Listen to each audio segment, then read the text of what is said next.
সুপ্রিয় দর্শক, আসসালামু আলাইকুম। Welcome back my channel. আশা করি আলহামদুলিল্লাহ আল্লাহর রহমতে সবাই ভালো আছে। দর্শক, আজকে আমি আপনাদেরকে তৈরি করে দেখাবো বাঁধাকপি দিয়ে আর মুসুরি ডাল দিয়ে তৈরি মজাদার এক স্ন্যাক্স রেসিপি। যেহেতু আসছে সামনে রমজান, এটাকে আমরা রমজানে ইফতার হিসাবেও খেতে পারি, আবার চাইলে বিকেলে চায়ের সাথেও কিন্তু দারুণ লাগে খেতে। খুবই অল্প উপকরণে এবং খুব অল্প সময়ে নাস্তাটি তৈরি করা যায়। তো চলুন দেখিনি কীভাবে আমরা তৈরি করব। তো নাস্তাটি তৈরি করার জন্য আমি এখানে 400 গ্রামের মতো হবে এরকম একটি ছোট বাঁধাকপি কুচি করে নিয়েছি, আর এখানে হাফ চা চামচ লবণ দিয়ে দিচ্ছি। এটাকে এখন আমি কতক্ষণ মেখে নেব, আর মাখতে মাখতে দেখুন এটা কিন্তু অনেকটাই নরম হয়ে গেছে। আর এখন এই মাখা বাঁধাকপিগুলোকে একটি ঢাকনা চাপা দিয়ে 10 মিনিট রেখে দেব। আর এদিকে আমি হাফ কাপ মসুর ডাল ভিজিয়ে রেখেছিলাম। ডালগুলোকে ধুয়ে পরিষ্কার করে নিয়েছি। এখন এগুলোকে একটু ব্লেন্ড করে নেব।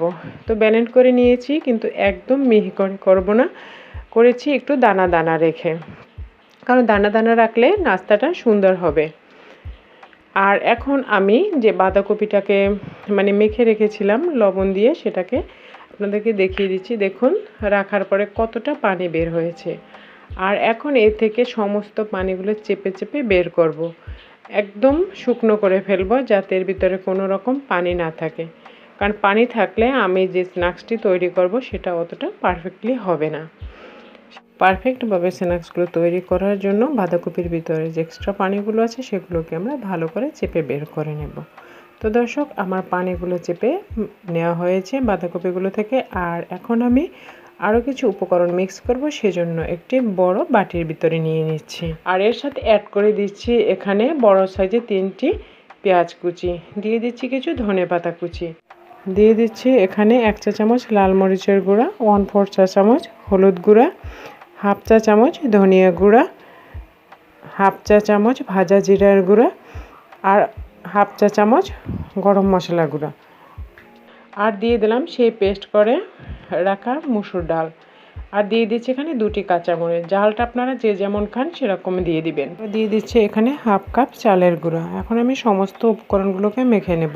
আর আমি লবণটা দিতে ভুলে গিয়েছিলাম, তাই এখানে অ্যাড করে দিচ্ছি হাফ চা চামচ লবণ। আর এখন আমি সমস্ত উপকরণগুলোকে একদম ভালো করে মেখে নিলাম। আর লবণটা দেওয়ার সময় অবশ্যই খেয়াল রাখতে হবে, কারণ আমরা পাতাকপি যখন মেখেছি বাঁধাকপিতে কিন্তু আমরা লবণ দিয়েছিলাম।